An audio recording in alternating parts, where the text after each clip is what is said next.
From Tournament Central in Champaign-Urbana, I'm Tom Kelly. You'll meet the other members of our coverage team shortly. We're in the last 2 days of the Class A Illinois High School Association basketball tournament being concluded in the Assembly Hall here at the University of Illinois. Now, this is the 7th annual Class A tournament. Class A contenders come from schools with 750 or less students. The AA tournament, made up of schools with 751 or more students, will finish up next week. As the action begins this afternoon, only 8 contenders remain. They'll be in quarterfinal games this afternoon and tonight. And tomorrow afternoon, we'll be bringing you 2 more games as the winners of today's games advance to the semis.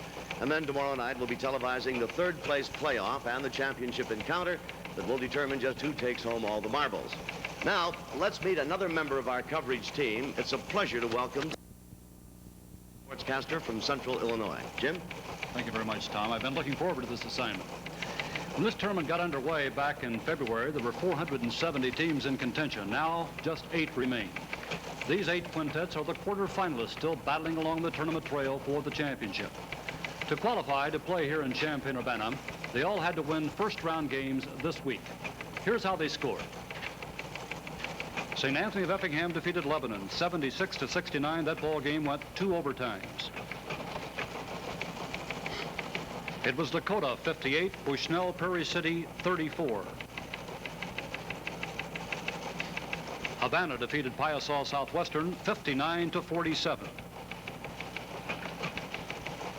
It was Sullivan 69, Mount Pulaski 59. New Lenox Providence 51, Marengo 47.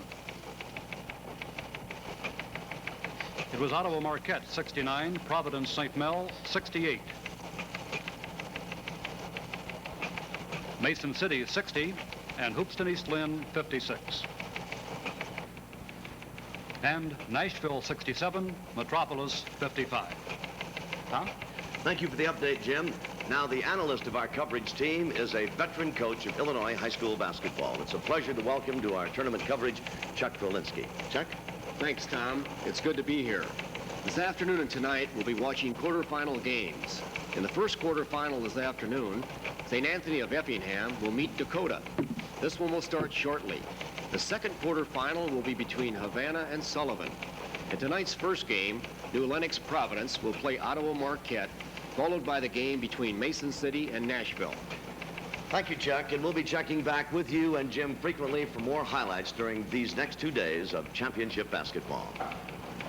This telecast is authorized under broadcasting rights granted by the Illinois High School Association and is solely for the entertainment of our audience. And any publication, retelecast, or other use of the descriptions and accounts of this tournament telecast without the express written consent of the Illinois High School Association is prohibited. Let's take time now to extend a thank you to those who have given up their television time in order to make this telecast possible. Here's your local announcer.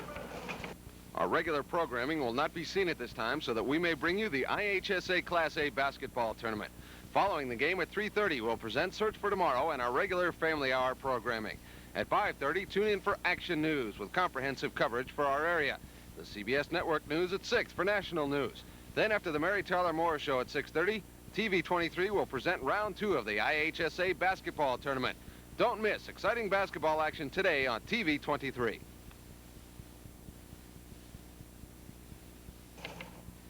Back in Tournament Central, and with game time growing closer, we're going to switch out to the playing floor to see how some of the fans feel about this upcoming contest right after this.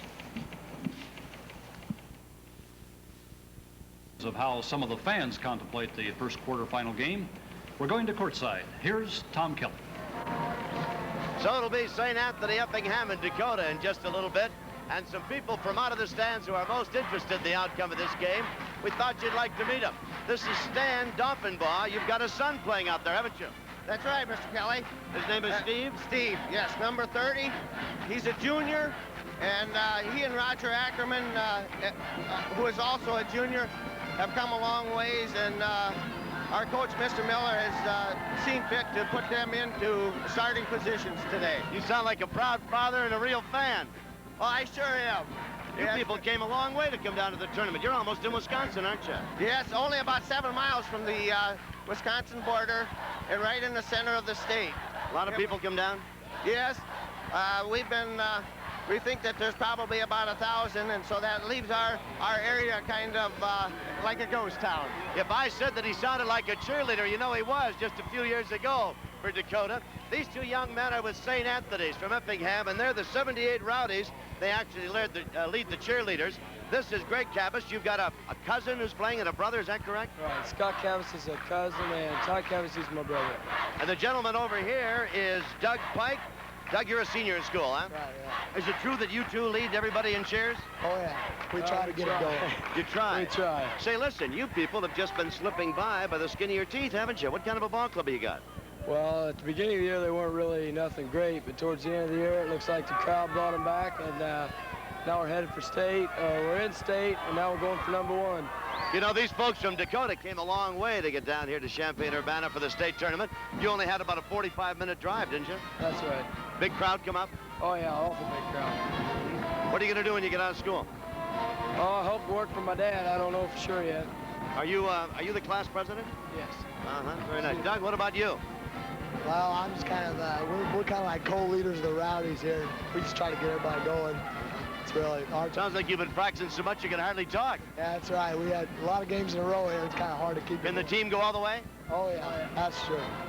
It's been good talking to you. Let me get back to you, Mr. Duffenbaugh. You've won 27 ball games. This is a pretty good basketball team, isn't it? Yes, it sure is. I think that we have 19 straight now that we have won, and we're looking for our 20th today. A lot of excitement about coming down to play for the state title? Oh, it sure is. We had never been out of a regional until this year, and now we came all the way to state. I was right when I said you were a cheerleader a few seasons ago yourself, weren't you? Yes, but the few seasons, you better make that a few years. Have the yells changed all that much? Oh, they sure have, but as long as you get the crowd going on some enthusiasm, why, that's all we ask for. You know, I've got the father of a player, and I've got a kid here who's a brother of a player and a cousin of another one. Little tension, you feel some butterflies there? Sure are. Sure are. For the first time, we sure are. How about you?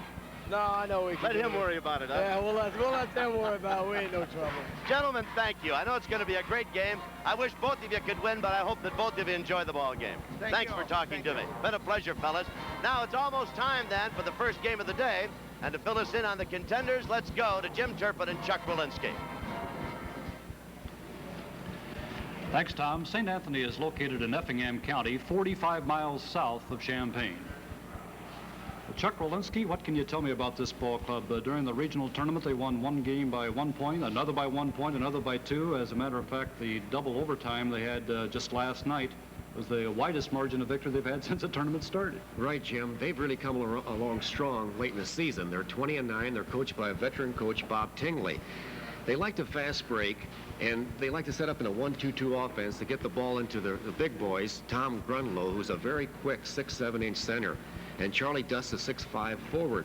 They also have another big boy, and Mark Hoffman, who's 6'4", and their two guards are over 6 foot. They're Joe Stevens and Scott Cabas are the guards. Cabas is a very good shooter. Oh, excellent shooter. And so you see they're a big club, and they could be a sleeper in this tournament. On defense, they have been playing a man-to-man defense, but now he tells me he may box in 1 or triangle in 2 Dakota's two big boys today. They're a very tough defensive ball club also. This is a ball club that, as I said, has just slipped by the skin of his teeth, and as it was doing so, it just defeated one rated team right after another. Yes, they've had some real close ones, and they come from the heart of Southern basketball. Thanks very much, Chuck, for that update on St. Anthony of Effingham. Dakota is located in Stevenson County, 174 miles northwest of Champaign. This is a ball club that, as the man alluded to just a moment ago, we've never won the regional before. Now we have done it, and everything is a bonus from here on out. Right, they could be real loose, Jim. They're coached by Claire Miller, who's in his 5th year, and they use a 1-guard offense, and with 2 double posts. And they've got a real good player in 6'6" Alan Rayhorn, and th've got another 6'6" forward, Brian Borgman. They play deliberate. They don't like to run. They like to control the tempo of the game. They have 2 guards that are tough, 5'10" Steve Deppenbaugh and 5'9" Roger Ackerman. They've been real tough in the clutch. Now on defense is where they're strong. They play a 1-2-2 diamond and one zone press, and they'll put the big man up on the guy taking the ball out of bounds. Then they'll drop back into a combination defense, a 2-1-2 matchup, and they'll put pressure on the other team's good shooters. But the key to them is to control the tempo of the game and not let St. Anthony run. You've had such a magnificent record, 27-2, and they've won these last few ball games. They've won by these incredible margins, 21 points, I believe it was, the margin between their ball club and the loser. So it's a good team, obviously. Yes, they're a very good club. We have word that the color guard is forming up, and that means it's almost time for the national anthem. We'll be covering that and bringing you the opening lineups right after this. The people at Country Companies Insurance. So close encounters really will not be anything new to this talented young group. But now Dakota, and they've come a long way to play here, and they have a record of 27 victories. There's a young man by the name of Cabas. We spoke with a brother and a cousin a moment ago. Dakota, 27-2. And the buzzer here at courtside sends them back to their respective benches and coaches. Color guard will be coming out. It'll be comprised of 4 people, 2 ladies, 5 people, 3 ladies and 2 men, and they're with the Army and Navy units here, ROTC units, from the University of Illinois here in Champaign-Urbana. As the color guard advances, I'll remind you we'll have the opening lineups for this first quarterfinal game in just a bit. As the color guard advances the colors, why, Francis Crawford will be the featured vocalist to sing our national anthem.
Just simply a beautiful rendition by Francis Crawford of our national anthem. What a beautiful, powerful voice that lady has, and beautifully done. Color guard now will move the colors from off the assembly hall floor here, Champaign-Urbana. And now, ladies and gentlemen, let's meet the team members first from Dakota. Number 10, a junior in school, Mike Schneider. Number 14, a senior, Greg Heil. Number 20, a senior, Dave Durnick. Number 22, a senior, Dale Gakey. Number 32, a senior, Steve Durnick. Number 44, a junior, Todd Wise. And number 50, a junior, Dave Borgman. And now, ladies and gentlemen, the starting lineup for Dakota. Number 24, and a forward, 6'1", senior, Tim Meck. Number 42, and a forward, 6'6", senior, Brian Borgman. Number 33 at center, 6'6", senior Alan Rayhorn. Number 12, a guard, 5'9", junior Roger Ackerman. And number 30, a guard, 5'10", junior Steve Doffenbaugh. And the Dakota coach, Claire Miller. And now we'll meet the team members from St. Anthony, Effingham.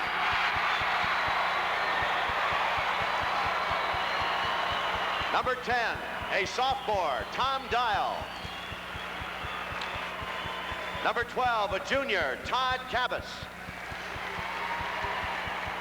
Number 14, a junior, Ken Polaric. Number 22, a senior, Chris Hillsbush. Number 24, a junior, Rick Cavazudo. Number 30, a junior, Steve Wendy. And number 32, sophomore, Russ Baker. And now the starting lineup for St. Anthony. Number 42 at a forward, 6'5", senior Charlie Dust. Number 44 at a forward, 6'4", junior Mark Hoffman. Number 40 at center, 6'7", senior Tom Grunlow. Number 20 at a guard, 6 foot, a junior Scott Cabas. Number 34 at a guard, 6'1", senior Joe Stevens. And the St. Anthony coach is Bob Tingley.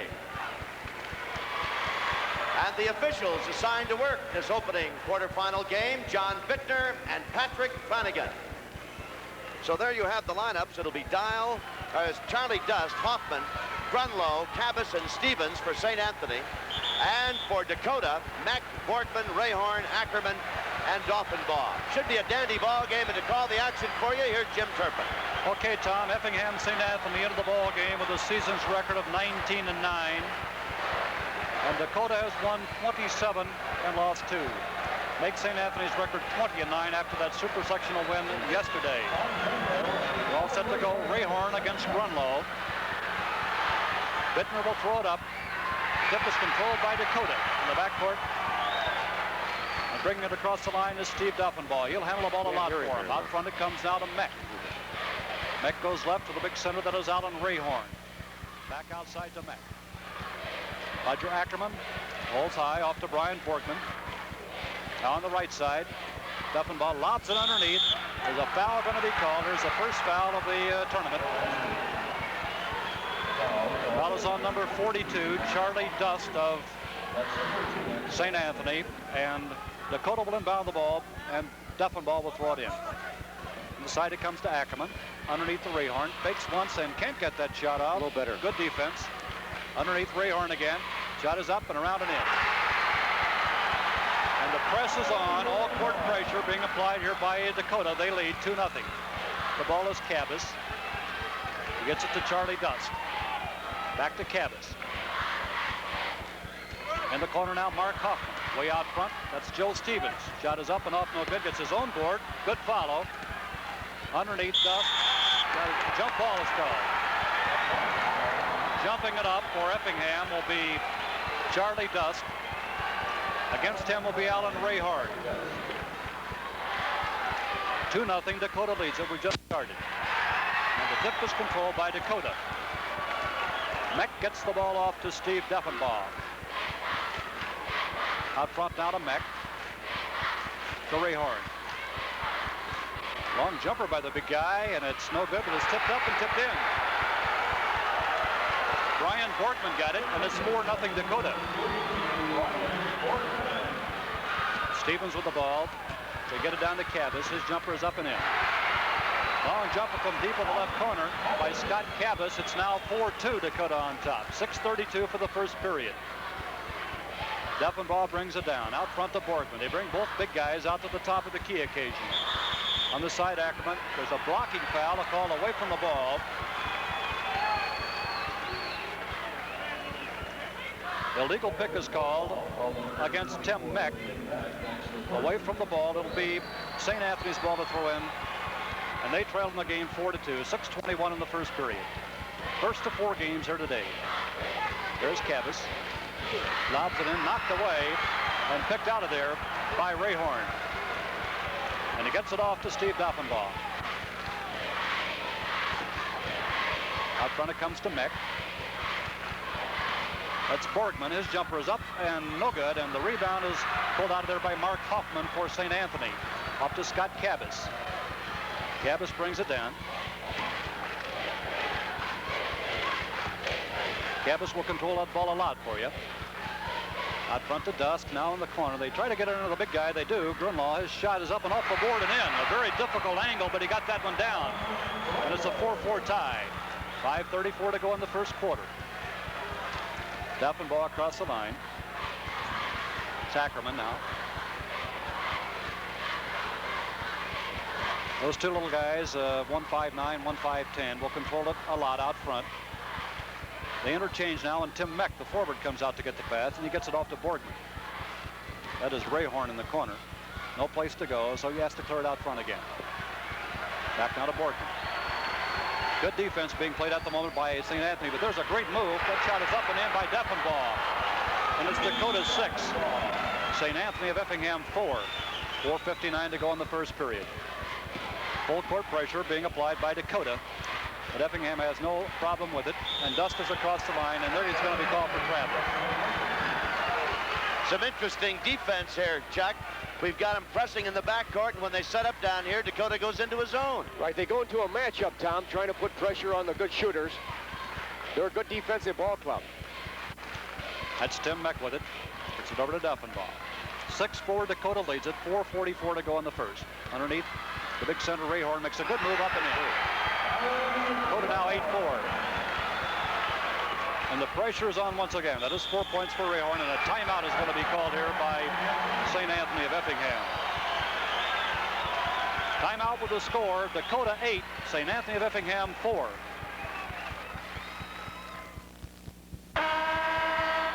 We have 4:33 to go in the first period. Dakota leads at 8-4. Chuck, this Dakota ball club interchanges those forwards and guards a lot, and they move that big guy out in front occasionally. Right, a lot of teams use that offense they're using as a delay offense, but they're using it to an advantage. It's like a passing game, Jim. St. Anthony with the ball. That is Scott Cabas. He's a good shooter. He gets it in the corner to Hoffman. His jumper is good from deep in the right corner. It's now 8-6. Dakota leads it. 4:20 to go. First period. Doffenbaugh across the line. A little pressure, but he clears it. We've had a change in the Dakota lineup, Jim. This is Durnick, number 20, who's come in replacing Ackerman at a guard spot. There's a jumper up from the corner by Meck, no good, but the rebound is up and off the board and in by Brian Borgman. And it's now 10-6, Dakota by 4. And again, they put on that pressure in the backcourt. But again, St. Anthony has no problem with it. That's Joe Stevens with the ball. There's a foul called away from the ball once again. Into the ball game now is Roger Ackerman coming back in for Brian Borgman picked up the foul. It'll be St. Anthony's ball to throw in from the baseline. Way out front now, that's Cabas. There's his long jumper. He hits it. He's a good shooter. It's 10-8. Dakota leads St. Anthony by 2. 3:43 for the first quarter. That is 4 points for Cabas. In the high post, Rayhorn. The shot is up and good. Alan Rayhorn, the 6'6 senior, pops it in from the top of the key, and it's 12-8 now. Dakota by 4 again. Grunlaw across. He has the ball deflected, knocked away, but they get it back. It's Hoffman off to Cabas.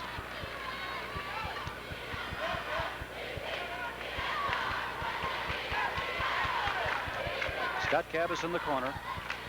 His team, St. Anthony, trails 12-8. Long left-handed jumper is off the board, no good. It goes out of bounds. And it's going to be Dakota's ball. Charlie Dust put that one up, but he didn't get it. St. Anthony's has switched their defense. They're in a 2-3 zone now with the two guards coming up to pressure the ball, trying to keep Rayhorn away from the basket. With it is Ackerman. They work it around the outside. They get it into the big guy, and he's fouled from behind. They get that pass into Alan Rayhorn.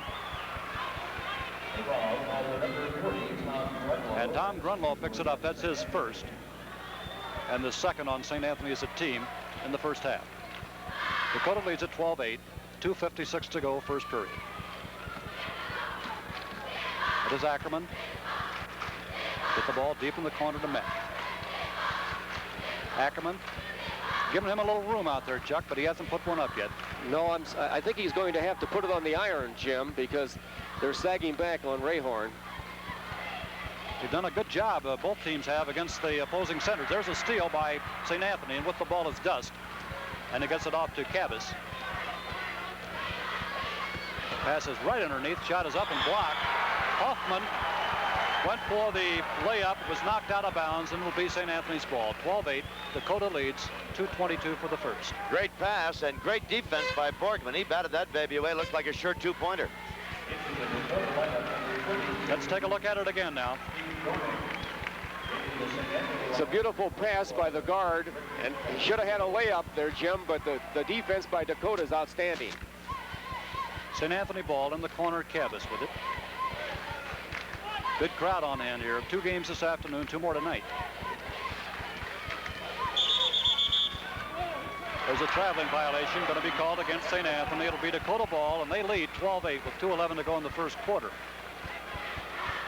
Rick Capizzuto is in the ball game now for St. Anthony. At a guard, he out front guarding the man with the ball, Deffenbaugh. Trying to get it into Rayhorn. He makes a nice baseline move and puts it up and in. 14-8.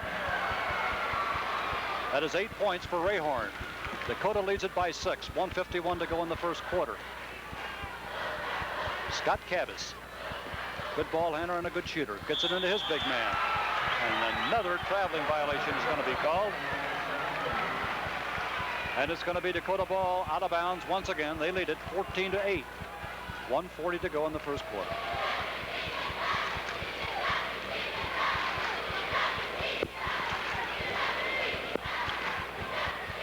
Out front, Ackerman. They work it around the outside. Now he makes that move down the lane we were talking about. He didn't get it, but the rebound is up and in nicely by Alan Rayhorn. And now they've doubled the score Dakota has on St. Anthony, 16-8. 1:15 to go in the first quarter. Hoffman on the side to Cabas. Long jumper is good. He's the shooter, Jim. He can put it up. 16-10 ball game now. There's a deep pass, and there's a turnover going to be against Dakota. Off the fingertips of Roger Ackerman, out of bounds. It'll be St. Anthony's ball. Coach Miller doesn't like that. He doesn't like to basically run, Jim. Tim Meck has come back in the ball game now for Dakota. Dakota leads 16-10 with 1 minute and 2 seconds to go in the first quarter. It's one of the few mistakes Dakota's made in this first period. Right, they don't make too many, Tom. No, they don't. One for the short jumper that time. The left-hander is Brunlow, and he's fouled, and there will be 2 shots coming up here now. Rayhorn got that one, Jim. Alan Rayhorn picks up the foul, and Alan Brunlow is at the line. He is 6'7", 195-pounder, a senior. Has been a good scorer for St. Anthony all year long. He'll shoot 2 here. First one is off. The score remains at 16-10. Dakota on top by 6. 52 seconds now for the first quarter. Big left-hander rims that one, but the rebound is up, and it's good, and Dust gets it down, and he's fouled. So they missed the 2 free throws, but Dust got the rebound, put it back up and in, and he has a chance to complete the 3-pointer. And it was Rayhorn again, and suddenly this very active, very good big man for Dakota has got 2 quick fouls on him. Dakota leads it now 16-12, and Charlie Dust has a chance. He completes the 3-point play at 16-13 Dakota, and full court pressure now by St. Anthony. Next shot is up and no good, and the rebound is pulled out by St. Anthony. They have a lot of time, 41 seconds, but they turn it over. Off the fingertips of Scott Cabas, out of bounds. It'll be Dakota's ball now with 39 seconds to go, and they lead it by 3, 16-13, although at one time they held a 16-8 lead. Rayhorn's jumper is up. This time it is off. He is 5 for 7 now in the ball game. Rebound pulled down by St. Anthony, and they bring it down. Cabas with the ball, trailing 16-13. What would you do here, Chuck? You hold it for 1 shot in this situation? Yes, Jim. This is the time to set up your last-second shot. Most teams have a 10-second situation, and they're probably going into it about right now. There's Cabas with it with 7 seconds. He puts it up, and he missed it. The rebound, and off the board, no good. They fight again for it. And Time has elapsed here. I don't know if a foul was called or not. I believe there was a foul just at the end of the period. And the score at the end of the first quarter is Dakota 16 and St. Anthony 13.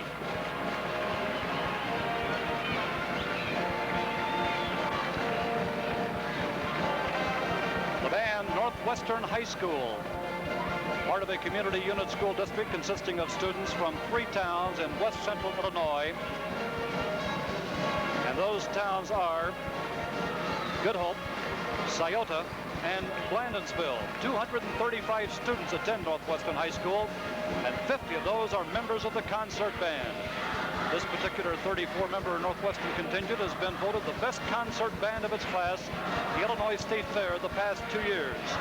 Marching band was the 1977 West Central Illinois champion, and its jazz band has won 4 major titles this year. The pep band here in the Assembly Hall regularly appears at Husky basketball games. Scioto Northwestern, the pep band, playing good this afternoon. Ray Horn is the leading scorer in the band thus far. Ray Horn has 5 baskets for 10 points. Bergman has 2 for 4, and Doffenbaugh has 1 basket for 2. Ray Horn also has picked up a couple of personal fouls for Dakota. Cabas has 3 baskets to lead St. Anthony. He has 6 points. He is the leading scorer for that ball club, and they're down by 3. Dakota 16, St. Anthony 13. Chuck, what do you look for here? Any changes in the defensive alignments for these two ball clubs? No, Jim, I think that St. Anthony will continue to try to force the action by pressuring Dakota and also getting the ball down the floor. Dakota likes to play deliberate, and they're going to have to control the tempo to keep the lead. Tip is controlled by St. Anthony. With it is Cabas. He gets a lot of pressure on him, but he gets it in the corner to Dust. Now they move it out front. That is Rick Capizzuto. Back to Cabas. There's the big guy making a move. Shot is off the board. The little guy has the rebound, and again it's blocked by Rayhorn, out of bounds. Nope, not out of bounds. Retrieved there by Doffenbaugh, and he brings it down. Good defensive work once again. Here is Ackerman. In the corner it goes. Tim Meck with the ball now.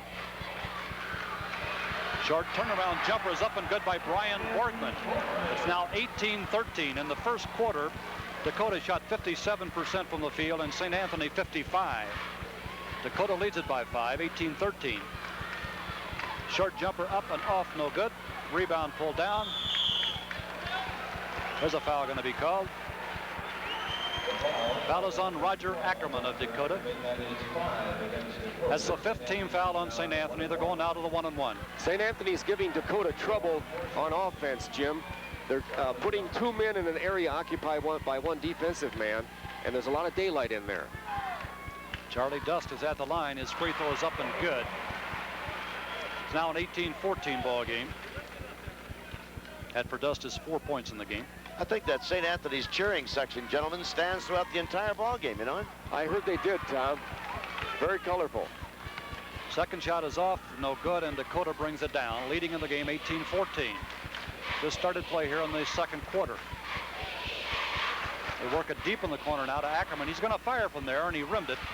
And the rebound is pulled down by Charlie Dust. And he gets it off to Capizzuto. Brings it all the way down. Underneath, that's Cabas. Lays it up there, around and off, no good. And the rebound is retrieved, then kicked out of bounds by Hoffman. It'll be Dakota's ball. You know, Coach, there are some very active, very good big men in this ball game. This Rayhorn is deceptively good under the basket. Nice soft touch. And at the other end, in the white for the Bulldogs, Hoffman and Grunlow. And Dust, very good. A good matchup, Tom. Really. 18-14. Dakota leads it. 6:25 to go for the half, and there's a traveling violation out front. That's called on Steve Doffenbaugh. They're having a hard time getting that ball in there, Chuck, to the big guy, but when they do, he's very active and very good shooter. Yeah, St. Anthony is really big, Jim. There's a nice drive up by Grunlaw, no good. And a jump ball is called on the rebound. It'll be Rick Capizzuto for St. Anthony. I think the difference in the game will be the guard play, Jim, because both teams are matched up so well. And against him is Alan Rayhorn. This is a mismatch. 6'6" to about 5'10". 18-14, Dakota leads. Rayhorn easily gets a tip, but it goes to Brunlaw. Back out front to Cabas. In the corner, Capizzuto. His shot is up and off the board. No good, but the rebound is up and in. 18-16. That is Charlie Dust on that rebound. It's now a 2-point ball game. Dakota leads it with 5:55 for the half. In the corner, Borgman. Into Rayhorn. A lot of traffic, and he steps on the baseline. He's out of bounds. When that ball goes inside and the postman fakes, that's when that zone collapses on you, and that's when you get in trouble. Cabas brings it down for St. Anthony. A basket here can tie it. They lob it into Dust. Cabas. It's Dust again. That ball's blocked from behind, but he's fouled. Foul is on Tim Meck. It's his second. And going to the line once again will be Charlie Dust. The St. Anthony Ball Club, Chuck, has won 5 tournament games by a total of 14 points. They've really had the perils of Pauline going for them. They've had that pressure, Jim. They've handled it. Dust misses a first. He'll have another now. This is a shooting violation. At 18-16, Dakota leads it by 2 with 5:32 for the first half. This one is good. It's now a 1-point ball game. Dakota leads at 18-17. Pressure being applied by St. Anthony in the backcourt. Gonna have to hurry here. Defenball makes it across the line. Lobs it back out front to Ackerman. Rayhorn, the big pivot man, comes out of that traffic now and handles the ball out front. Defenball in the corner. Ackerman. Well, they are really collapsing underneath. To get the ball underneath to Borgman. His turnaround jumper is up and good. Brian Borgman hits it. 20-17 now. 8 points for Borgman. Dakota by 3. Grunlow gets it out front to Cabas. To Hoffman. His jumper is up and good. Mark Hoffman hits it out front and cuts it to 1 again. 20-19 now, Dakota. Good ball game. Beautiful. Out front, Rayhorn. I'm sure he doesn't want him way out there. No, I wouldn't imagine he'd want him 25 feet from the basket. There's Borgman on a turnaround once again, but he's fouled. Shot is no good. Rick Capizzuto picks up the foul. That's the 4th team foul on St. Anthony. But it's a shooting violation anyway, so Borgman will have 2. I'm impressed by Borgman also, Jim. Has a nice touch, jumps very well. Both Borgman and Rayhorn are 6'6". They are a ton underneath. He missed the first, he'll have 1 more. Missed them both, but St. Anthony clears the rebound off to Cabas. They get that ball to him every time on the outlet pass. Now Hoffman, Cabas again. Capizzuto tries to lob it in, has it deflected. It goes out of bounds. It'll be St. Anthony ball. Officials today are John Bittner of Brighton and Pat Flanagan of Springfield. 20-19, Dakota leads it. Cabas with the ball with 4:08 to go in the first half to Capizzuto. Side now to Hoffman. They get the ball into Grunlaw. Jumper missed everything. Air ball pulled out of there by Rayhorn to Defenball. They lob it in now. Borgman, turnaround jumper is good. Nice. Brian Borgman. And the lead now is 22-19, Dakota by 3. That for Borgman is 10 points. And the ball is stolen away by Ackerman. Another turnover against St. Anthony. Charlie Dust just took his eyes off the ball. He was looking to go down the floor with it before he caught it. Right. In the corner, that's Ackerman. His jumper is no good. There's a foul called underneath the basket.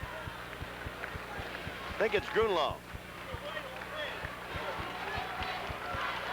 Charlie Dust it is. Tom picks it up. That's his second.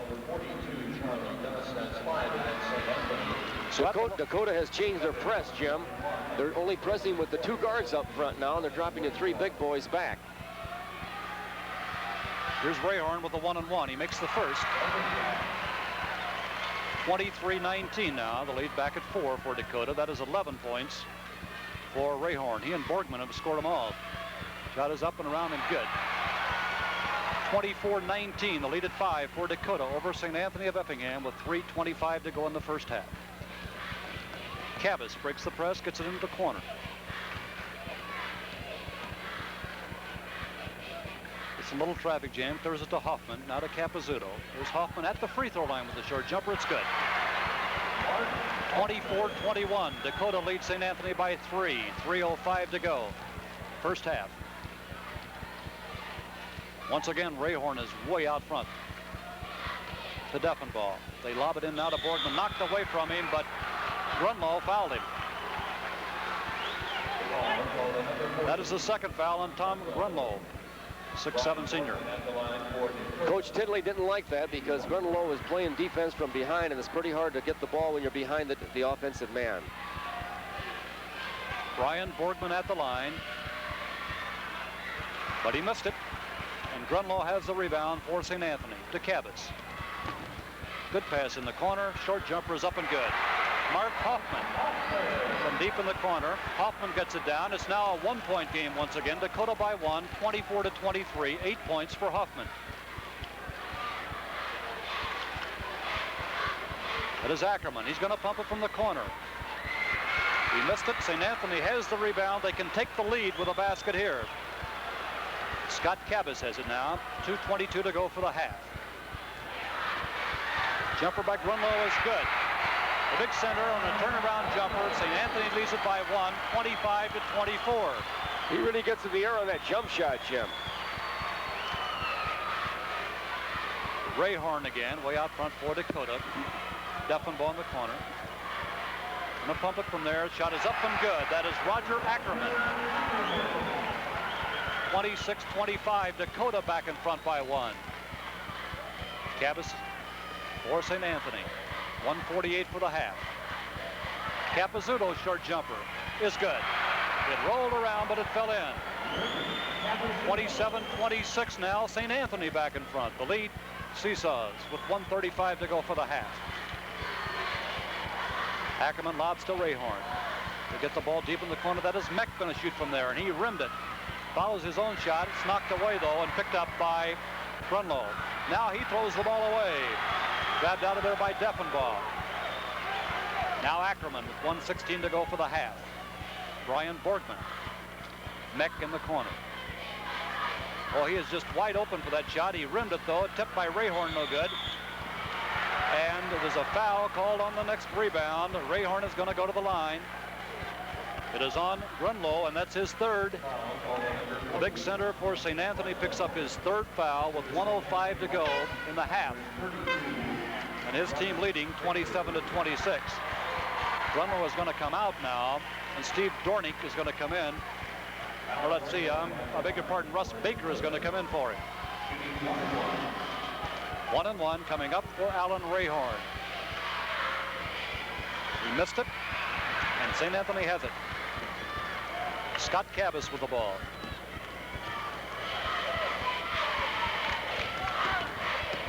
Charlie Dust makes a nice drive down the lane and puts it in. Beautifully done by Dust of St. Anthony.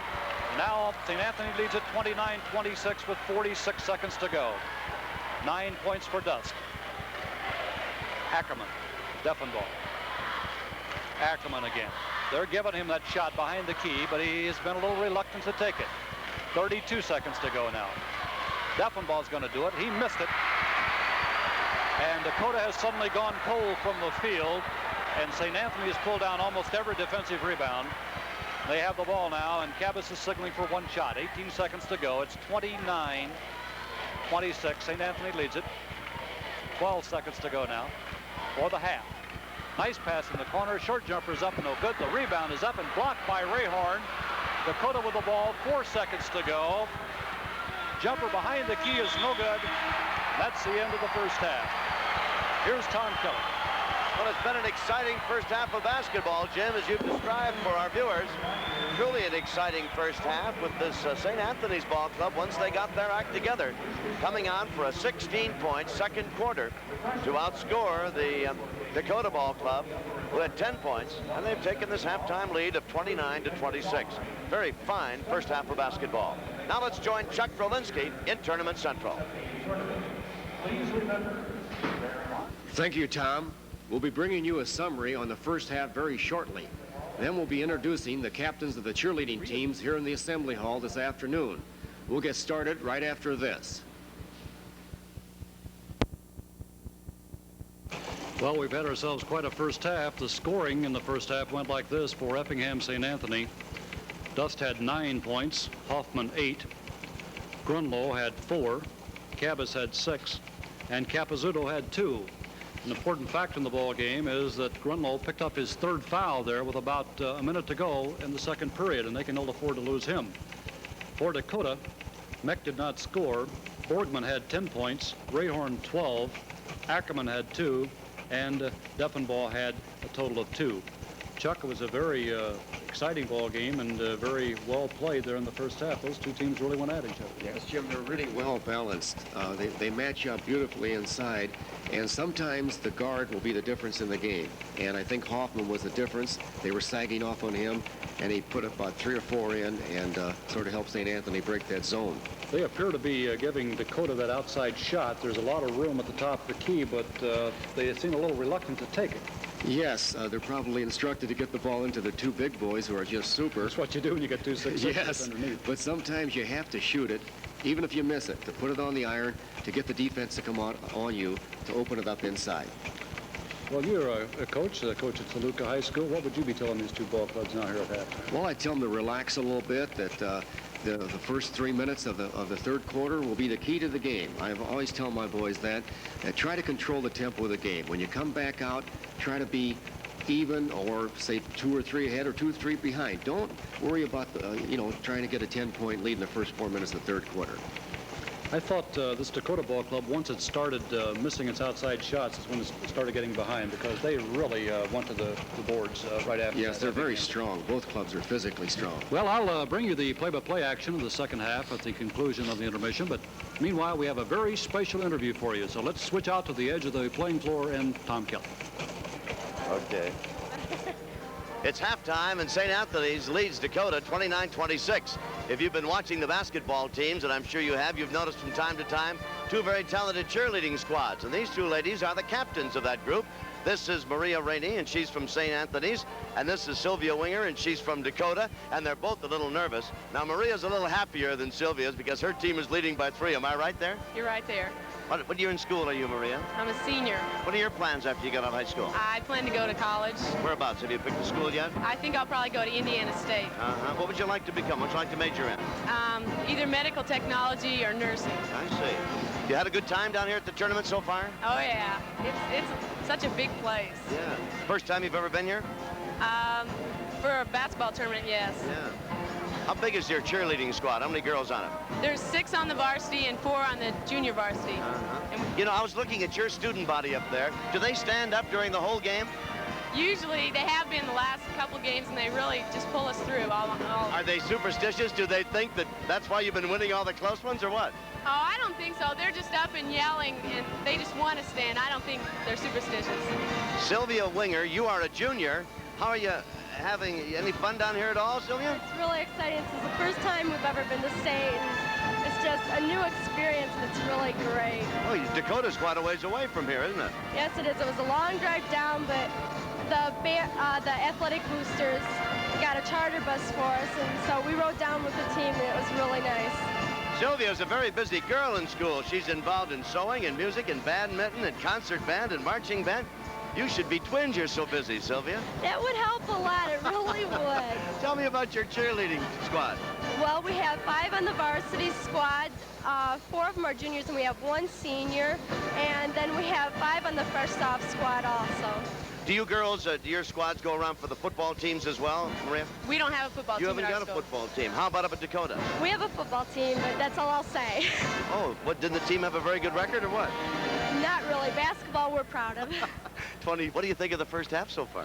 It's nerve-wracking. It really is. The guys, this is the first time they've ever been down here, and they're really nervous, and it's really great. I think they're just glad to be down here, and they're hoping to win. I would imagine there is a lot of nerves. Were you girls a little nervous and excited the first time you went on the floor? Yeah, a little bit, but we calmed down by now. Of course, you know, you're only out there for a couple of seconds, really, aren't you? The boys have to be out there and play that whole game, huh? Yes, that's true. How were you girls selected? Were you elected or what? Well, we try out like they'll have tryouts in April of the year before. And then we have the Pep Club senior members and some of the senior basketball players choose the girls. They'll be electing a brand new captain for next year's squad, then. You'll be going, won't you? No, the girls choose the captain. I see. The school chooses the cheerleaders. And how did you get elected? Well, we have cheerleading tryouts. Ours will be this March, and they select the girls with the highest scores out of everything that we have to do, and the captain is picked out of the highest score also. Do they have a lot of nice activities for you young ladies when you come down, things to see and do? You mean in Champaign? Yes. Well, I don't know. We're going to stay tonight, but I don't know what they have planned for us. I suppose it all depends on just how this basketball game turns out, doesn't it? It sure does. Can you win it? I think we can. How about you? Do you think you can win it? I hope we can. Well, you know, Dakota came a long way to lose that opener. That'd be terrible, wouldn't it? That's true. But it's just great to be here. It really is. And you know, you said it beautifully. It is just great to be here, isn't it? To be one of 8, win or lose, it's great. You're delightful young ladies. Thank you for the visit. I hope you have a nice time here in Champaign. All right, let's get back to Tournament Central. Thank you, Tom. In about 2 minutes, the horn will signal the start of the second half. That means it's time for us to regroup at game side. Our coverage of the Class A tournament will continue after this. Sometimes it's important for people at home to reach a high schooler attending the tournament. In the event of an emergency, just call area code 217 and the telephone number 333-2923. That's area code 217-333-2923. It's halftime. The two teams have come back on the floor here at the Assembly Hall in Champaign-Urbana. St. Anthony of Effingham shooting 46% and Dakota 48% in the first half of basketball that saw St. Anthony's trail 16-13 at the end of the first period, and then with a fine second quarter score 13 points, make it 16 points against the 10 scored by Dakota. And here at halftime, it's a 29-26 game. I have Alan Rayhorn for a total of 12 points.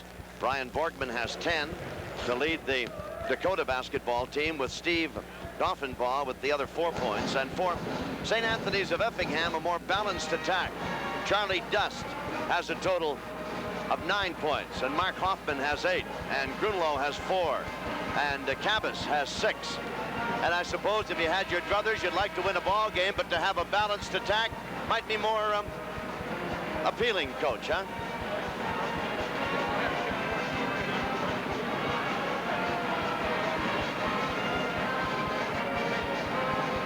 Dakota gets the lead. Look out, because they'll go to 4 corners. So the second half about to get underway, and to call the action for you, here's Jim Turpin. Jim? Right now, let's pause 5 seconds for station identification.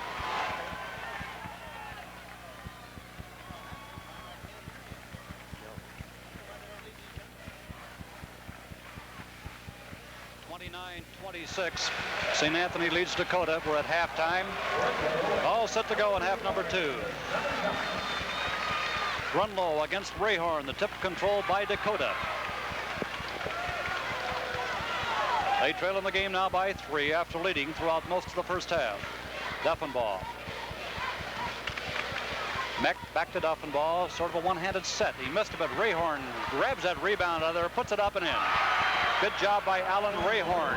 You know, he's about 6'8" or 6'9" when he extends those arms. 29-28 now. St. Anthony by 1.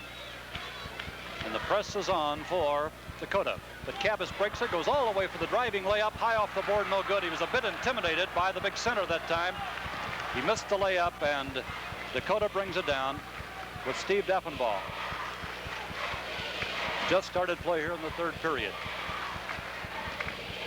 Driving underneath now is Ackerman. His shot is no good. They fight for that rebound, and grabbing it out of there is Charlie Dust for St. Anthony. Off to Scott Cabas. Cabas guarded by Ackerman. They lob the ball into Grunlow. His layup along the baseline is no good, but he's fouled. Foul on the play. And it's on Brian Borgman. It's the second foul on Borgman. The first on Dakota in this half. At the line to shoot 2 will be Tom Grunlow. First one's up and around and off, no good. He'll have another now.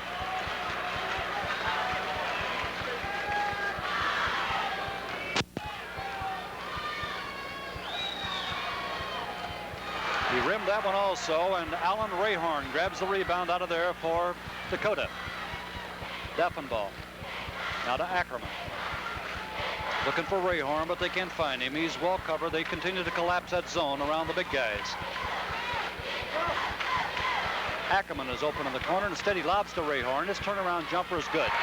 Boy, he's got a nice touch in that ball. Yes, Jim. That time the guard faked the shot, and as a result, he got an opening to put the ball into Rayhorn. Dakota back in front now, 30-29. 16 points for Rayhorn. 6:29 for the third period. Cabas with the ball, now in the corner to Capizzuto. His jumper's around and off, and the rebound is grabbed by Rayhorn. He's gone to work here in the last couple of minutes. Beautiful rebound. Now Deffenbaugh. Turnaround jumper is in, this time by Brian Borkman. The two big guys have put Dakota back in front, 32-29 now. That is 12 points for Borkman. 6 unanswered points here, Jim. And St. Anthony wants a timeout. There's timeout with the score. Dakota 32, St. Anthony of Effingham 29. Tough to handle underneath. Here's Mark Hoffman for St. Anthony. To Cabas, and Cabas is fouled by Roger Ackerman. Second foul on Ackerman. It'll be St. Anthony's ball to throw in from the side. Inbounding it will be Mark Hoffman. Guarded there by Rayhorn. He lobs it in the backcourt for Cabas. Scott Cabas goes to the right side. To Hoffman, back to Cabas. They lob that ball underneath. Short jumpers up and in. It always helps to get that 2 points in that second half, Jim. Sometimes there's a lid on the basket. Hoffman got it. It's 32-31 now. Dakota by 1. Hoffman has now scored 10 for St. Anthony. Ackerman lobs into the big guy. Rayhorn right underneath is tied up. And once again, it's that Rick Capizzuto. I thought you were going to say that's the long and the short of it out there. You know I wouldn't say that. Oh, all right. Rayhorn gets the tip easily to Tim Meck. To Deffenbaugh. Dakota leads at 32-31 with 5:15 to go in the third period. Here is Borgman with a fadeaway jumper, and it's in. Oh, he was jumping backwards on that one. It's now 34-31. Borgman has now scored 14. Over a lot of pressure on that shot. Dakota's gone to a man-to-man here, Jim, in the second half. Cabas gets the ball. Short jumper is up and off the board. No good, and a foul is called away from the ball. Tim Meck of Dakota picks up the foul. That's the third foul on Meck. And going to the line will be Charlie Dust for St. Anthony. It's 34-31. Dakota leads it by 3 with 4:54 to go in the third quarter. He missed the first one. He should back away from the line, Jim, to break his line, but he stayed there. I'm anxious to see if he'll put this one in. Charlie Dust. He did. Made this one 34-32. Dakota leads it by 2 with 4:54 for the third period. Rayhorn will inbound it. Pressure being applied here by St. Anthony. Chuck, both teams appear to be very well coached against the press. They have no difficulty knowing where the right man is. Right. Here's Ackerman out front to Deffenbaugh. To Borgman. Shot is up and good. Brian Borgman hits it again. A foul is called underneath. The basket is going to count. Basket is good. That makes it 36-32 Dakota. This could be a 4-point play, Jim. Borgman has a good release when he gets in the air. Beautiful form. Nice spin. Rayhorn inbounds the ball. Then gets it back. His turnaround jumper is off, no good. Oh, pushed up and in. All right. Well, they're going on the boards. They're tough on the boards. They own those boards at both ends, defensively and offensively. They've been great. 38-32 now, Dakota on top. 4:17 for the third. A little seesaw ball game. Driving underneath and laying it up is Grunlaw. A whale of a move down the lane. 38-34. He's very quick for his size, Jim. Beautiful move, wasn't it? Dakota by 4 with 4 minutes to go in the third period. In the corner, that is Tim Meck. Gets it out front. The jumper is up and off. Rebound is up and in by Rayhorn, and he's fouled. Oh, now there's a big play. Rayhorn made the basket. St. Anthony forgot to check off that time. The guards are still having trouble for Dakota putting the ball in, but the big boys have been putting it back in off the iron.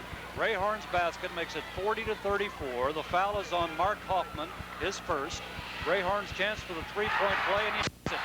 That's 21 for Rayhorn. And Dakota now leads it by 7, 41-34. They have lost just 2 games this year. Here is Cabas. Capizzuto, his shot is no good. And it's Brian Portman on the rebound. That's discouraging. You get one shot at that end. They're very impressive. Oh, yes. Steve Deffenbaugh. That is Ackerman, who's wide open, and he rimmed it. The rebound is grabbed out of there by Hoffman to Cabas. 3:22 to go in the third. 41-34 Dakota. Nice move down the lane, knocked away from Brunlow. The ball goes to the floor. Shot is up, no good. The rebound is knocked away. Next move to the floor, and a foul is called. Boy, there was some good basketball down there, some good ball handling and quick stealing. Really, a lot of action in about 4 seconds. Rayhorn and Boardman can really lead. They had 15 block shots in their super sectional win over Bushnell Prairie. Let's take a look at that action again. Beautiful block by Rayhorn. And then it was a good defensive move by, I think, 33, Rayhorn. They couldn't put the ball in the basket. Back to live action now. St. Anthony with the ball. Trailing in the game 41-34. Cabas gets it off to Capizzuto. They double team him along the baseline, and he clears it to dust. His jumper is no good. The rebound is off the board and good by Mark Hoffman. 41-36 Dakota. 12 points in the game for Hoffman. Deffenbaugh gets it way out front now. That is Tim Mack. They work it around the perimeter. Takes a shot, then takes it and hits it. That is Roger Ackerman. 43-36. Dakota leads it by 7 with 2:19 to go now in the third. And Cabas brings it down. Those guards really hustle for Dakota. Good defense. There's a reaching in foul. Oh, coaches don't like to see that, do they, Chuck? No, you're right, Jim. They like you to put the pressure, but not to reach in. It's very hard to steal a ball against a good offensive ball player. Foul was on Roger Ackerman. That's his third.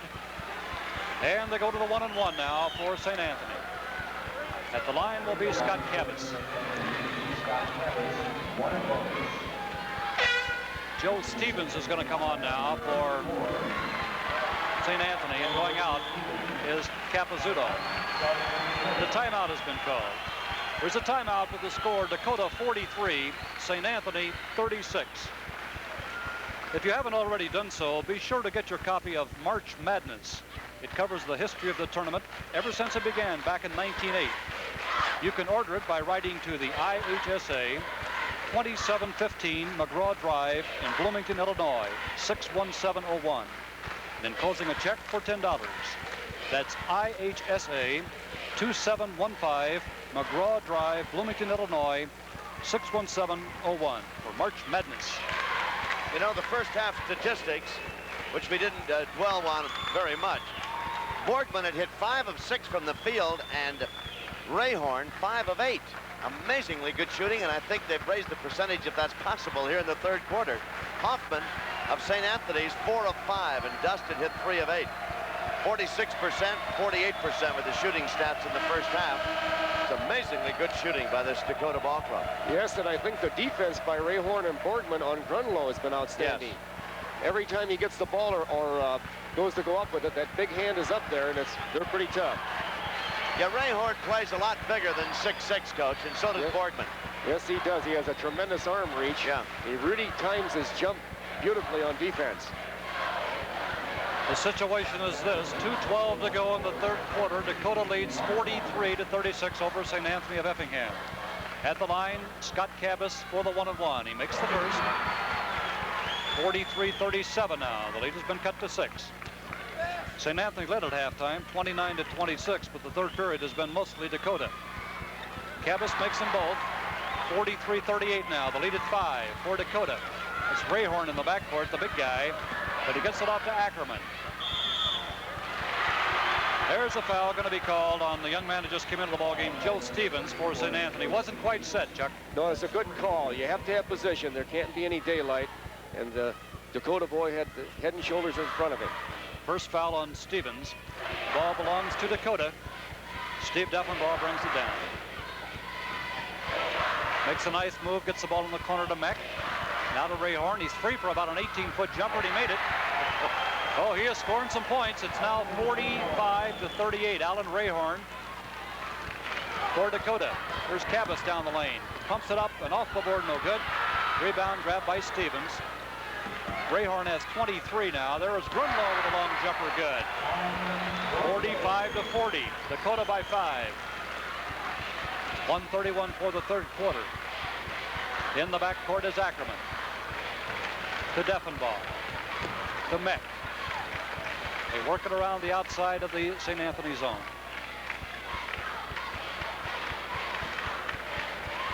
Now they get it to Borgman. His long jumper, not good, and the rebound this time is grabbed by Mark Hoffman for St. Anthony. Rayhorn has scored 11 points in this quarter alone. They get the ball into Dusk. His shot is blocked out of there. Beautiful defense once again. He must have 6 or 7 blocks already. 50 seconds to go now for the third quarter. Dakota 45, St. Anthony 40.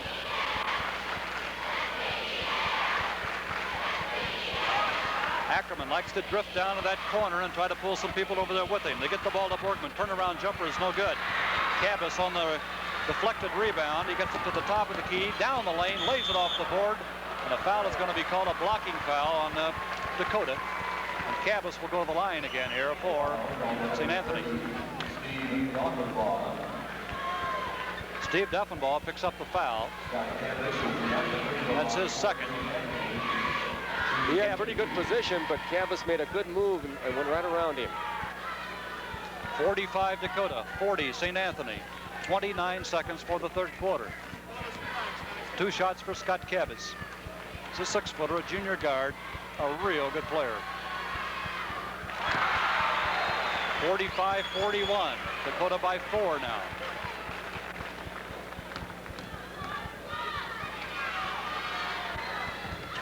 Cabas gets them both down. It's 45-42. The lead at 3. Ball is kicked there by Grunlow. It'll still be Dakota's ball. It's Brian Borgman getting it into Deffenbaugh.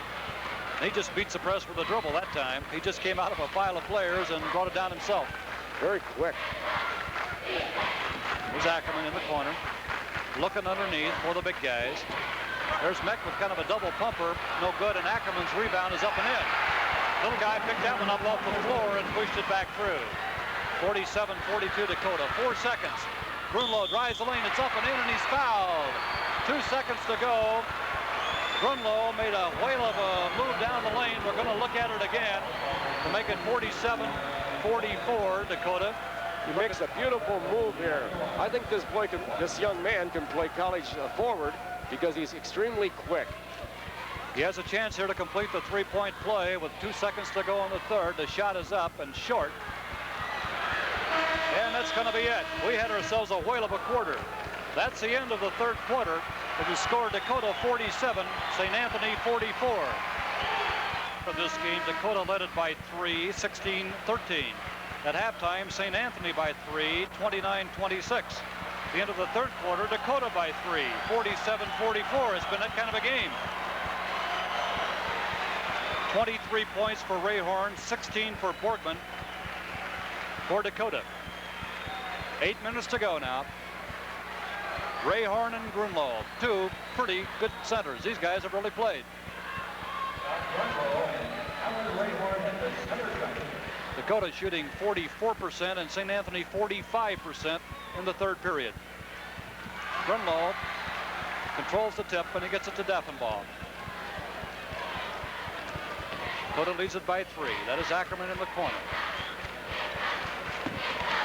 Tim Meck. Ackerman again. Get the ball to Rayhorn. They really converge on him. He clears it way out front to Deffenbaugh.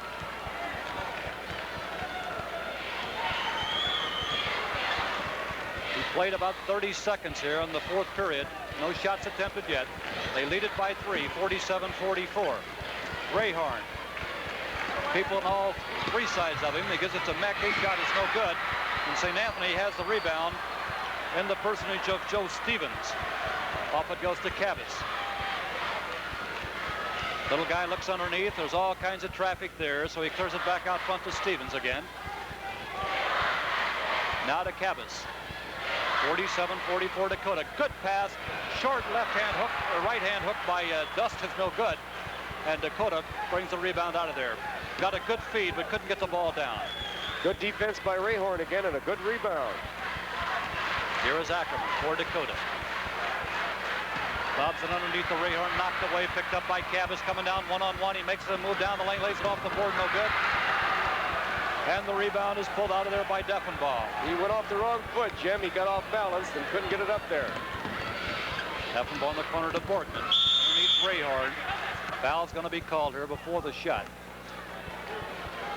Rayhorn goes down, he loses his shoot. Mark Hoffman picks up the foul for St. Anthony. That's his second. St. Anthony's putting a little more pressure in the corners now, hoping that they can cut the passing lane off to Rayhorn. It's 47-44, Dakota by 3. 6:27 to go in the fourth period. Roger Ackerman. He gets the ball to Rayhorn. Oh, they're just all over him. He has the ball deflected and grabbed out of there by Mark Hoffman. Heavy traffic that time, and Rayhorn couldn't get the shot away. We haven't had a point scored yet in the fourth quarter. Now we do. As Grunlow hits the short jumper, it's 47-46, Dakota by 1. We have ourselves a honey of a game. There's a reaching in foul called against Mark Hoffman.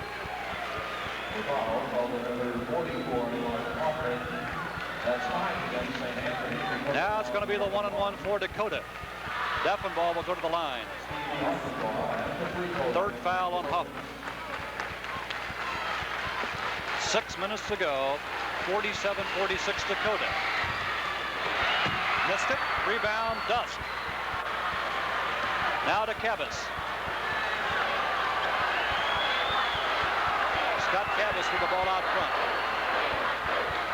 He holds. He looks underneath. There's Cabas. Got the shot off. Rayhorn is tough. Boy, they're really tough. There are bodies all over the place under those boards. Once again, Rayhorn intimidates you inside. He's got those long arms, and boy, you've got to adjust your shot when you try to shoot over him. It's Borgman in the corner. Now to Ackerman. 5:21 to go. Get the ball to Rayhorn. He gets his shot off this time, but he's fouled. That is on Grunlow, and that's his fourth. Tom Grunlow, the 6'7" senior center for St. Anthony, has picked up his fourth foul with 5:16 to go.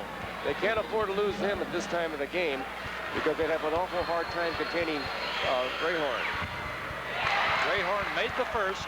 He now has scored 24 points in the game, and his team, Dakota, leads 48-46.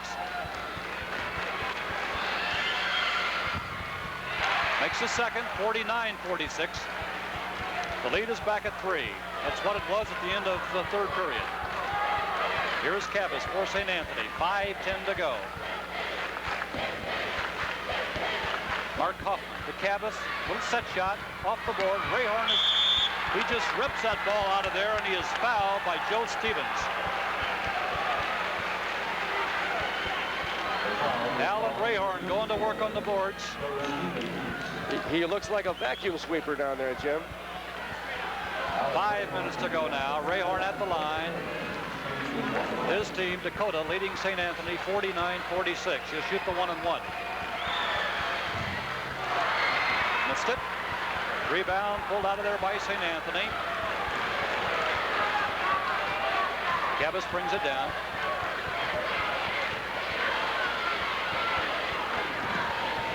Long jumper by Cabas is no good. Rayhorn had the rebound but lost it. Grunlow has this one and makes a short jumper. And it's 49-48. Dakota by 1. 14 points for Tom Grunlow. There's a reaching in foul called on Cabas. He fouls Steve Defenbaugh. Did you ever see such enthusiastic crowds? My Lord, the place is packed. St. Anthony fans haven't sat down yet. Scott Cabas picks up his first foul. 4 minutes and 33 seconds to go. Defenbaugh is at the line. They cheer like that in Toluca, don't they, Coach? I think so, Tom. Shot is up and good. They'll have another now. 50-48, Dakota by 2. This is the making of the guard, Tom. You can make that free throw late in the game. Made them both. The lead back at 3 now. 51-48, Dakota on top. 4:30 to go for the game. I talked to that kid's father before the game, and I tell you, I don't know which one would be more nervous, the father or the young man. Grunlow's turnaround jumper is in again. Beautifully done by Grunlow. It's a 1-point game again. Dakota by 1. Grunlow has scored 16. Deep pass off to Tim Meck. There's Rayhorn. He drives and lays it up, and no good. Stevens with the rebound to Cabas. Deep pass underneath. Layup is good. Charlie Dust gets it.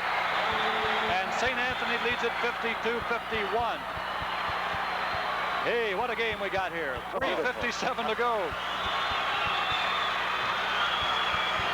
Just a picture fast break that time. Here is Rayhorn to Defenbaugh. The lob to Rayhorn. He's open this time and puts it in. 53-52, Dakota by 1. 3:37 to go. Rayhorn has scored 27. Here is Cabas for St. Anthony. Grunlow is fouled from behind by Rayhorn. That's his third foul. This is Class A basketball at its best, Jim. You're supposed to have a little nervousness in game number 1. These two ball clubs have not shown it, Chuck. Beautiful game.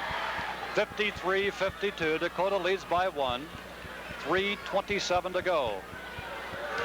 Tom Grunlow at the line, the 6'7" senior center. Missed it. Rebound, though, is up by Dust. No good, and he's fouled. And Rayhorn got another one.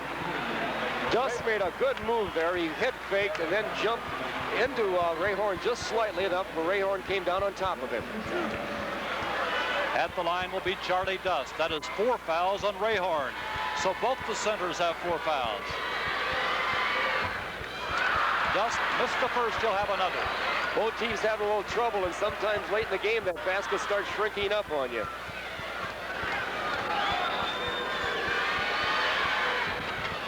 Missed them both, and Rayhorn has the rebound. Dakota leads it by 1. 3:21 to go. There's Roger Ackerman out front to Defenbaugh. Lobs in the corner to Boardman. Just working it around. They have a 1-point lead.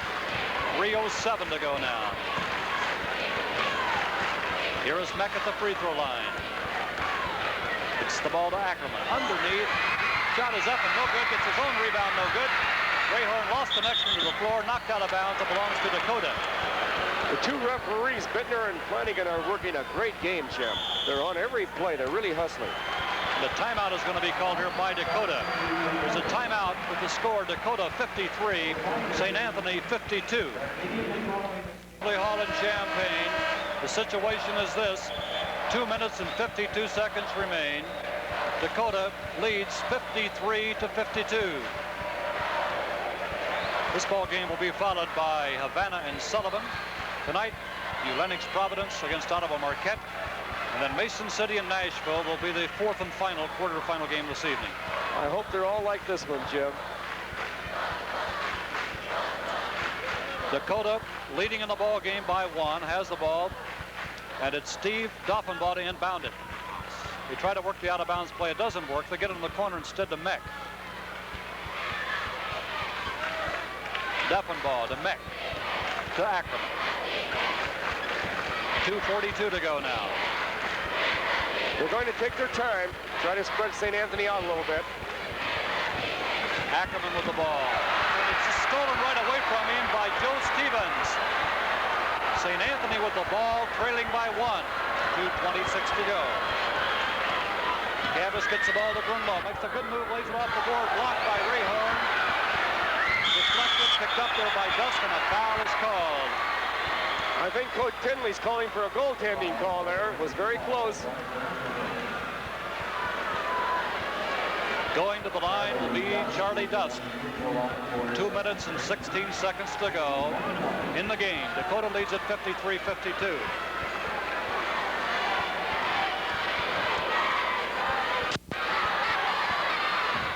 Scores high. 53 all. Charlie Dust will have one more.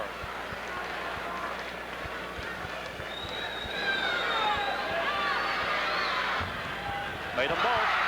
St. Anthony back in front by 1 now. 54-53. It's their first lead in this quarter.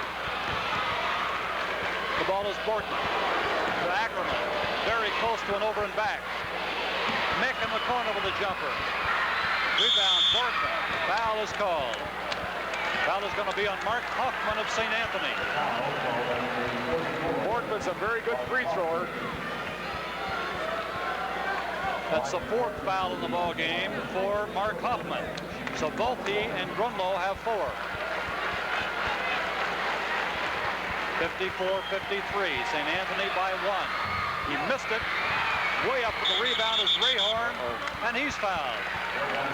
That could be disastrous. I think it's on Grunwald. Grunlow picks up the foul, and he is fouled out of the game with 1:59 to go. The big guy has played well for St. Anthony of Effingham. They're going to miss him, Jim. He's been awful tough today. He ends up with 8 field goals, 16 points in the game. Grunlow. Defensively, they may have a problem because Hoffman also has 4 fouls. Into the ball game, replacing Grunlow will be Russ Baker.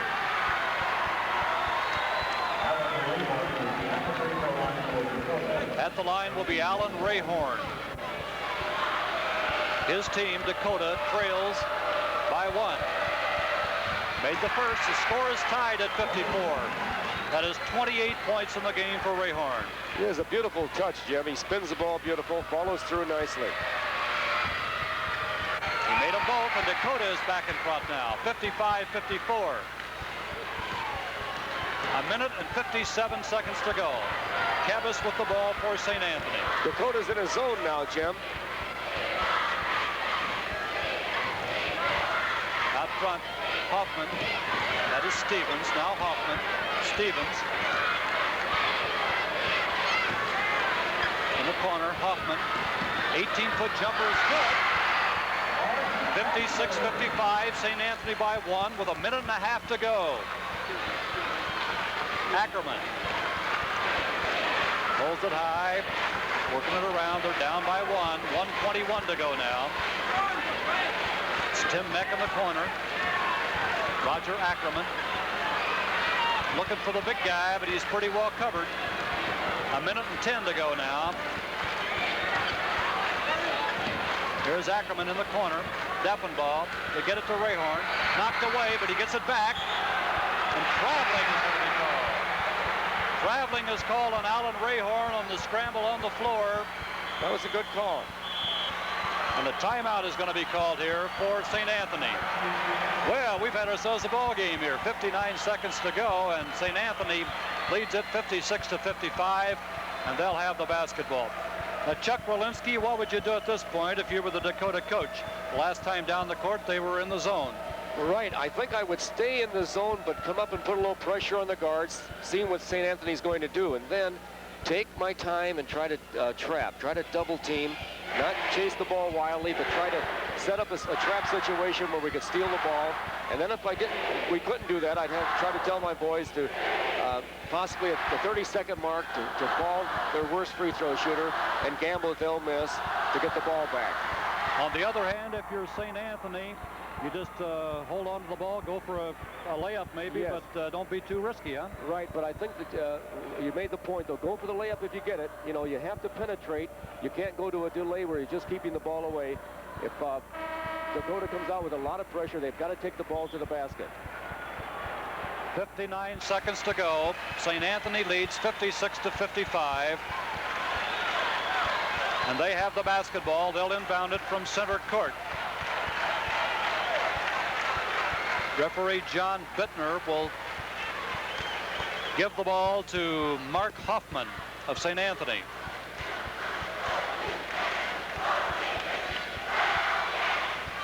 They get the ball to Cabas in the backcourt, and they have got the pressure going here now. Man-to-man, it appears, Chuck. Yes, it is.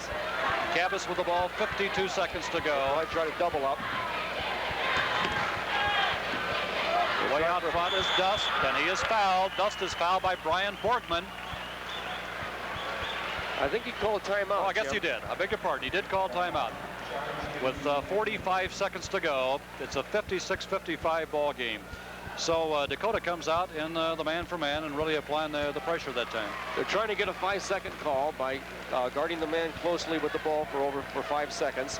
And I think that St. Anthony called the time because he was in trouble over there. He almost had a 5-second call against him. And also probably Bob didn't think, Coach Tingley didn't think they were going to be in that man-to-man double-up, but he probably wants to possibly go to a four-corners delay. Just 45 seconds remain, and we've had ourselves just a whale of a ball game here to open the quarterfinals.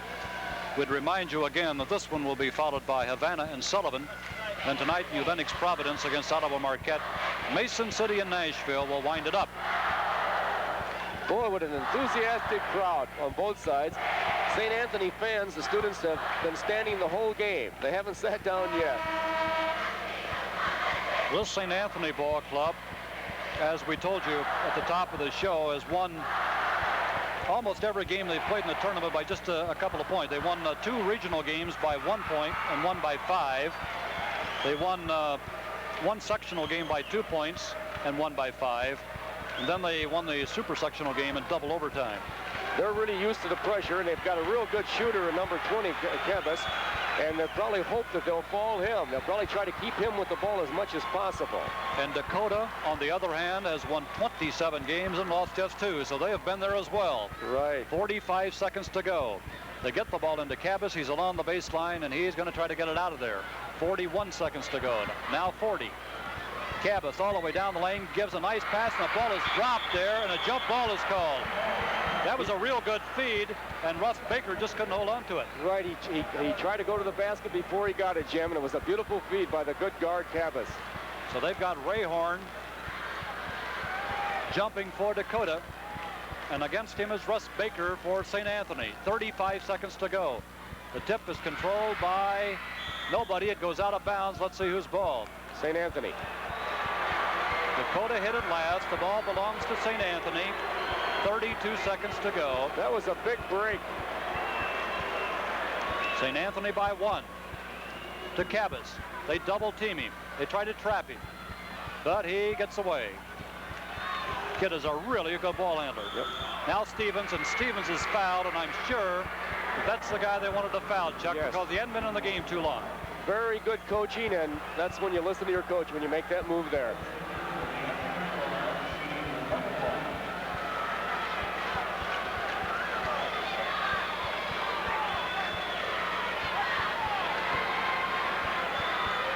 One. Made the first. It is now 57-55, and now Dakota has called a timeout here.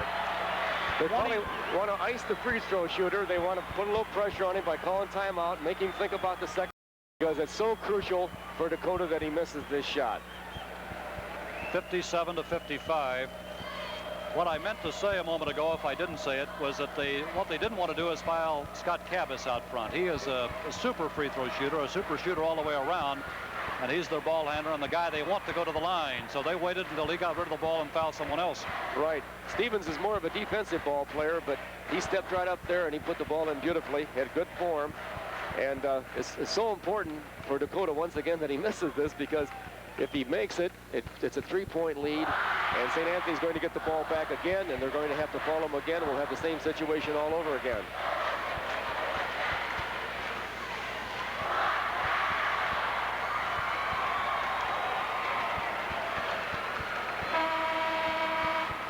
Okay, there's the horn. 23 seconds to go. St. Anthony by 2 over Dakota, 57-55.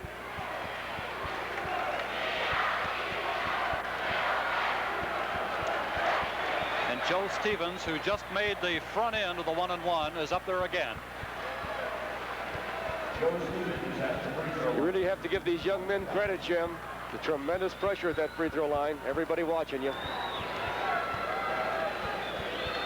Takes a look. This is up. It's good.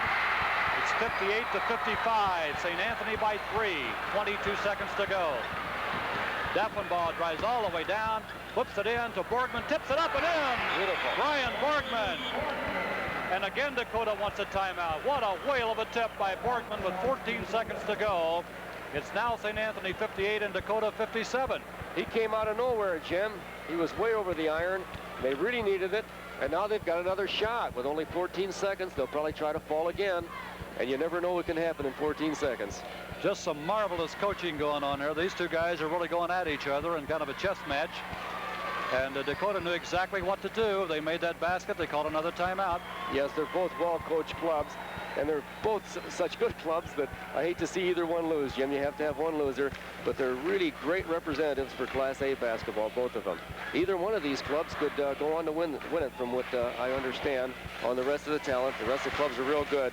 But I think this winner here could be, you know, in that final 2.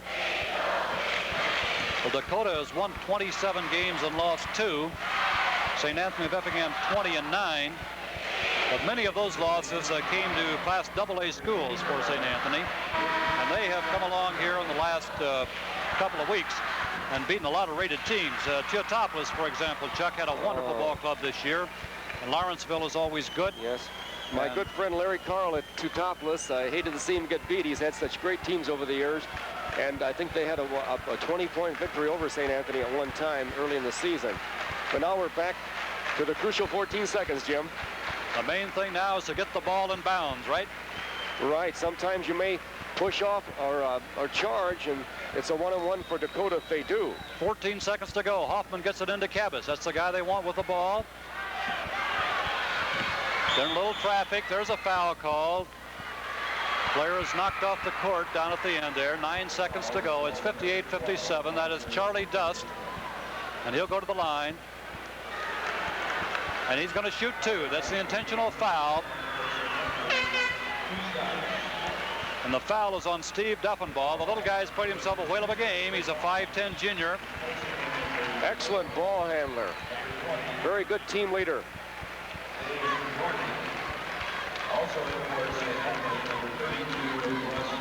Beg your pardon, it's Roger Ackerman, not Deffenbaugh. We have 9 seconds to go now. St. Anthony by 1.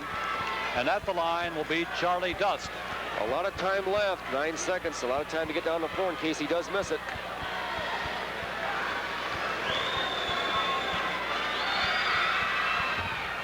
First one is short. 58-57. Now, Jim, if he makes it, we could have an overtime if Dakota would get down the floor and score. 9 seconds to go. Here's the second. He made that one. 59-57. 8 seconds. Now 7. And Deffenbaugh again calls a timeout. Timeout with 6 seconds to go.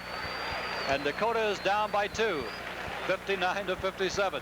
This is the tough situation now for both coaches, Jim.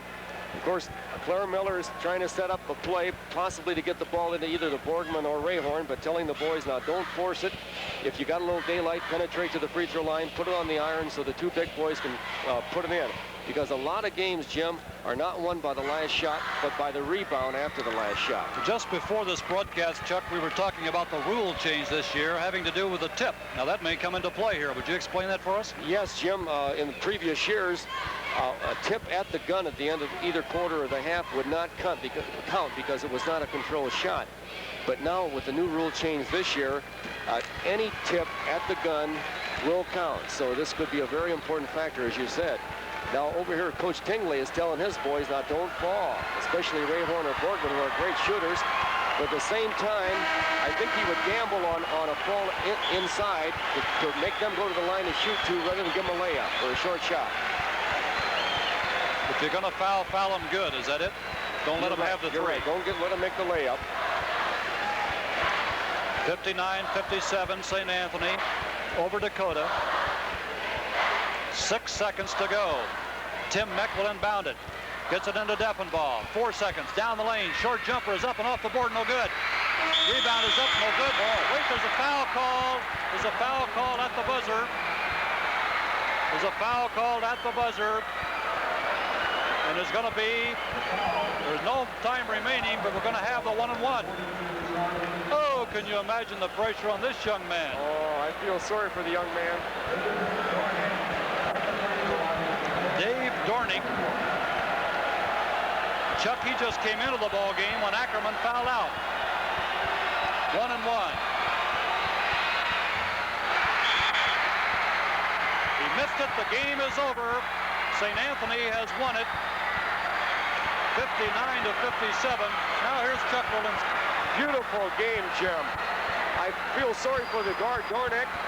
A lot of people will, look at that last situation, but there was a lot of pressure on him, and that didn't cost him the ball game.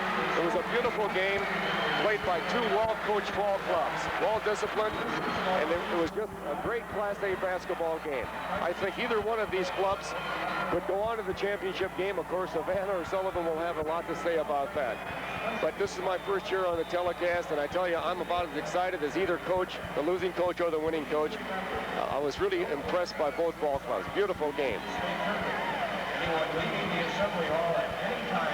The St. Anthony crowd is still cheering, and rightfully so, because their club came from behind and did just a great job.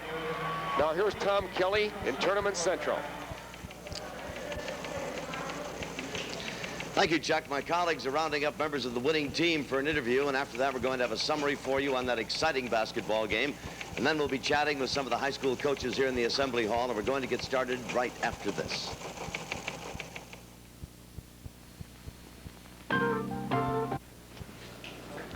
So, St. Anthony's has won it, 59-57. And Coach Bob Tingley, you are going to get to be an old man in a hurry. What is it, 6 games now and a total of 14 points separated? We're just blowing them right off the floor. It seems as though we don't win but anymore, but 2 or 3. But when it gets down to the nitty-gritty, our kids really play well. Wasn't this a great basketball game? It was a fine basketball game. Dakota's an excellent team. Excellent team. There are 2 big kids inside, played awfully well, and I thought we were a little flat maybe from our double overtime victory last night, but we missed more free throws than we commonly do and just weren't quite as sharp, but that's taking nothing away from Dakota. They're an excellent team. Now, this is your 21st victory of the year against 9 losses. This ball club could go all the way for you, perhaps, huh? Well, we started a little late. We're catching up on lost time early. Yeah, we've been playing well, and hopefully we can continue that. Well, listen, congratulations. I don't know how you remain so calm in the face of a 2-pointer like that, but congratulations again, and good luck now in the semis. Thank you, Tom. Pleasure talking to you, Coach. Good luck to you. Let's meet some of these young men. All right, number 42, let me check my sheet with you. Charlie Dust had you for 14 points. Good ball game, Charlie, huh? Yeah, got off to a slow start, but, we're used to these games now. It seems like it's a... You mean these 2-pointers? It's almost a game plan now. Play it right down to the wire the last half a dozen seconds and then win it going away, huh? Yeah, one of those? Yeah, we got this. We got confidence now in these games, and so we just take it as it comes and hope for the best. Tom Grunlow, you fouled out, left the ball game late, huh? Yeah, I didn't play very good either. That was a tough team you played, huh? Yeah, they're a real tough team. I've got 2 big guys. 16 points, Tom. You led the ball club in scoring even though you did foul out. I thought you played quite well. And I tell you, Ray Horn and Borgman are a handful, aren't they? They're really good. They could have went far. Is this a game plan, really, as Charlie said over here, that you play them right down to the wire? You don't plan them that way, do you? No, we don't plan them that way. They come out the best, so that's okay. Listen, there was a young man came in the ball game for Dakota, and he had to make 2 free throws, Durnick, and he had just gotten in the ball game. What a pressure-packed situation. But Stevens here, you made a couple. In fact, the only 2 points you got, Joe, and there they were, huh? It wasn't anything. What was that again? It wasn't nothing. 23 seconds to go. Stevens fouled, and he made them both. He made 1, and then they called timeout on you. Didn't bother you at all, did it? Nah, not really. Not really. You get that? Not really for Joe Stevens. Went back and hit the other one. That gave you 58 points. Good win, wasn't it? Yeah, it's pretty close. I think we got some help from upstairs, really. That's every game now. You've got a little added support, huh? Yep. But listen, somebody must like us. You've got to have a little luck in order to win it. No question about it. Congratulations. Fine victory. Young man right here, number 44, Mark Hoffman, and I got you down for 14 points. You're one of 2 juniors on the ball club, Mark. This is a pretty good basketball team, isn't it? Yeah, we got a lot of juniors and seniors really, just great. What'd you think of the ball game? Would have liked them to lead a little bigger spread, but we'll take a 2-point victory. Were you a little tight, a little nervous going out when the ball game started? Yeah, really was. I mean, there had to be some tension. The opening game and the field of 8 in the state tournament. Sectional, super sectional, everyone, I'm nervous. But you didn't play like it. You played beautifully. I've got to congratulate you on a fine victory. Young man standing next to you is Scott Cabas. Did I pronounce that right? Cabas. Cabas. And I've got you down for 10 points, Scott. You're one of the juniors, too, in the ball club, you and Mark here. Good game, wasn't it? Thank you. It was a real good game. We could play better than that, but, you know, when it comes down nitty-gritty, Joe made the free throws the other day, and Charlie made one. It's pretty crucial, so we'll be in it tomorrow. A lot of pressure right there. 6 seconds to go, 14 seconds to go. Everybody calling timeout. What'd the coach tell you guys? Don't foul, mostly, but we turned right around and fouled, Sure. so that's how much we listen to the coach. But Can you go all the way? I think we can. We play together. We can play better than we did today. I mean, probably didn't shoot very well. I don't know what the stats were, but tomorrow we're going to come out. Took a lot out of us yesterday to play double overtime. I can believe it. And we're going to get a good night's sleep and be ready for tomorrow. One of the other young men you saw in the ballgame, come over here, Rick, if you will, and turn around so they can see your face. Rick Capizzuto. Did I pronounce that right? Yeah, that's You right. come off the bench, you get to start often, or just come off the bench? What are you, kind of sixth man? Yeah, mostly. Lately, I've been sixth man since the tournament started. Yeah. Like the win? Yeah, I love to win. It's great, isn't it? It's just, you know, it's great to be a part of the field of 8. To say nothing of winning now and go into the semifinals. I hope you play well. Let me just get the names of the rest of your teammates here. What's your name? Steve Winty. Steve? Steve Winty. Winty? All right, Steve, and your name? Russ Baker. Russ? All right, you get in the ballgame, didn't you, Russ? Yeah. How was it out there? A lot of pressure. But you handled it beautifully. Your name? Chris Hillsbush. Chris? Tom Dial. Tom? Just stick your face around this. The folks at home can see you. Good enough. And your name? Ken Polaric. And your name? Todd Cavas. Todd. Congratulations to you, fellas. A great win and continued good luck. Play well tomorrow and have a nice time. Thanks, fellas. St. Anthony's of Effingham, and there they are, the winners. They beat a very fine team from Dakota, 59-57. All the congratulations. And now the girls, they've brought me their names. Hello, ladies. How are you? Just fine, thank you. Well, that's nice. You're from Havana? Yes. What's your name? Diane Fortney.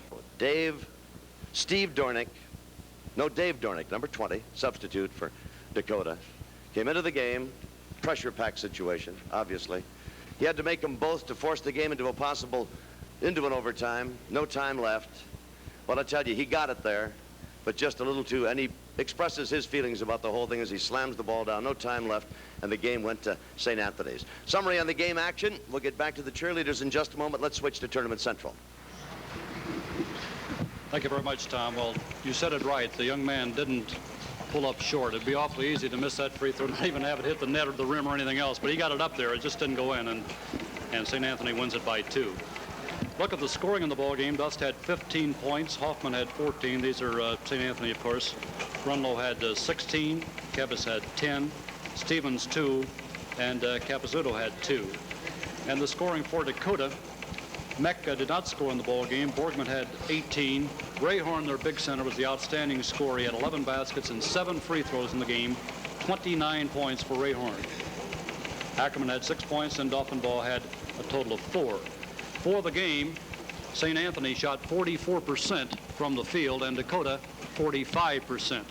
This was a ball game. It was very close throughout, as those of you that were with us know, and it was a 3-point ball game at the end of the first period, 3 points at halftime, 3 points at the end of the third quarter, and wound up 59-57, with St. Anthony winning and moving into the semifinals tomorrow afternoon. That gives us the first team in the semifinals, and we'll know the others, of course, before the day is out.